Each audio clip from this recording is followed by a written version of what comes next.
The Weaving of Life. Heavenletter number 5817. October 28, 2016. Dear human beings, I am well aware of all the fears that get caught in your craw. Let me ask you some questions about the myriad of worry that fills your life. Do you believe you contribute to holding the universe high? Do you believe in your divine will? Do you believe in me as your source and resource? And I will answer as well. We can say that all this life on earth is a mixed bag, yet, relatively speaking, all is true depending upon the angle you look from. With fear, you are always looking at the world in the darkness of night. You are sure that something dreadful will pop out from the night and say, "Boo." Now I ask another question of you: if you had no fears, could there be worries? I will answer you as well: don't be absurd. Of course not. If you had no fears, you would have no worries. Fears are flibbertigibbets. Fears are like floaters in your eyes. Fears multiply of themselves. If you have fears, why do you cling to them as if they were your friends? That your fears are longtime associates doesn't mean they are your friends. If you absconded from your room in fears, do you fear you would think of new and other fears? And would you rather stay with the fears you already know as if they are safer? The idea of letting go of the burden of fears, you find this idea dangerous.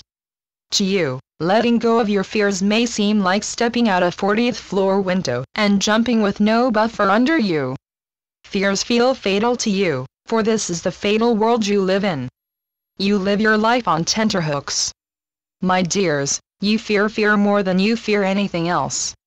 You even have fears sorted into categories, as if to catalog your fears means you are more logical, and, therefore, safer. Is this your take on life? Let go of your fears about the weaving of life. Probably you can think of dozens of reasons to fear life. Must you hold fears to you? To what avail? Without fears, you would run free. You would be a colt who rides with the wind. How you will enjoy life when you stop bowing down to your fears. You don't need to be so respectful of your fears. Certainly, you don't want to be owned by your fears. Better to wheel your love around than fears. No longer tiptoe around fear. Step over your fears. It is time now for fears to go away and leave you alone. Your fears keep multiplying and repeating themselves as if they were prayer beads you run through your fingers. You would do almost anything to be free of the risk of fear, and, so, you honor your fears. You worship them. You entangle yourself in your fears. Be done with fear. Stomp on fear if you have to. Fears are your creation. You remind me of the dear little prince who hovered over baobabs to weed them out, so the little planet he lived on would not be overrun.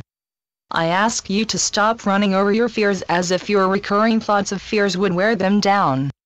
You do not have to ignite the furnace of your life, fueled with the fire of fear. There is more to life than fear. And there is more to you than fear. I do not ask you to merely put on a bold face. I ask you to put fear in its rightful place. You are far greater than your fears. You think too much. Live instead. Go on your merry way and not your fear-filled way. Live life. Channeled by Gloria Wendroff. Heavenletters.org